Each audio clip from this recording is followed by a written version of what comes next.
Bisikan di tangga terakhir. Dinda, seorang mahasiswi, baru saja pindah ke sebuah kos tua yang dekat dengan kampusnya. Bangunan itu memiliki tangga kayu berderit yang menuju lantai atas, di mana hanya ada satu kamar kosong yang selalu terkunci. Para penghuni lama memperingatkannya untuk tidak naik ke tangga terakhir, tapi rasa penasaran Dinda membawanya ke sebuah teror yang tidak pernah ia bayangkan. Dinda melangkah masuk ke dalam kos barunya dengan perasaan campur aduk. Bangunan ini sudah tua, dengan dinding yang catnya mulai mengelupas dan lantai kayu yang berderit saat diinjak. Namun, harga sewanya murah, dan lokasinya dekat dengan kampus, itu sudah cukup baginya. Sebelum lanjut ke videonya, bisakah Anda memberikan dukungan berupa like dan subscribe? Terima kasih. Lanjut bro, malam pertama di kos itu berjalan biasa saja, sampai ia terbangun karena suara langkah kaki di tangga. Krek, krek, krek. Dinda mengernyit. Ia yakin semua penghuni sudah tidur. Suara itu terdengar pelan, seolah seseorang naik perlahan-lahan. Namun, saat suara itu mencapai anak tangga terakhir, hening. Esok paginya, ia menceritakan hal itu kepada Lia, salah satu penghuni lama.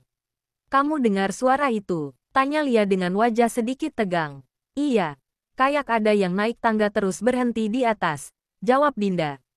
Lia menarik napas dalam. "Jangan pernah naik sampai anak tangga terakhir." Dinda terdiam. "Kenapa?" Lia menggeleng. "Pokoknya jangan. Nanti kamu sendiri yang menyesal." Dinda merasa aneh dengan peringatan itu. Namun, rasa penasarannya semakin besar.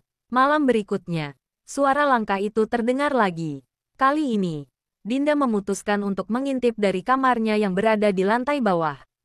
Saat suara langkah itu berhenti di anak tangga terakhir, Dinda melihat sesuatu. Ada sesosok bayangan berdiri di sana, samar-samar dalam gelap.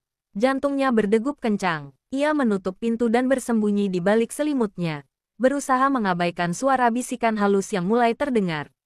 "Dinda, naiklah ke sini. Aku menunggumu."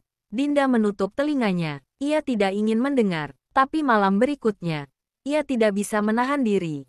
Dengan senter di tangan, ia berjalan mendekati tangga. Langkahnya gemetar. Anak tangga demi anak tangga ia lalui, sampai akhirnya ia berdiri di anak tangga terakhir.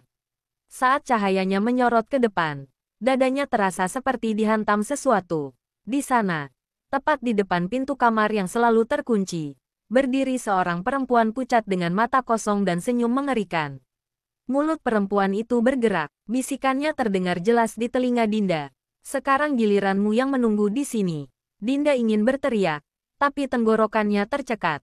Tubuhnya terasa berat, kakinya seperti mencengkeram lantai. Dalam kegelapan, ia merasa dirinya tersedot ke dalam kekosongan, ke dalam kegelapan yang tak berujung.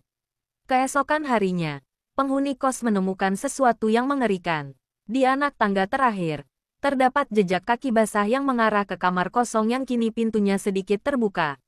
Dan Dinda menghilang tanpa jejak. Tamat.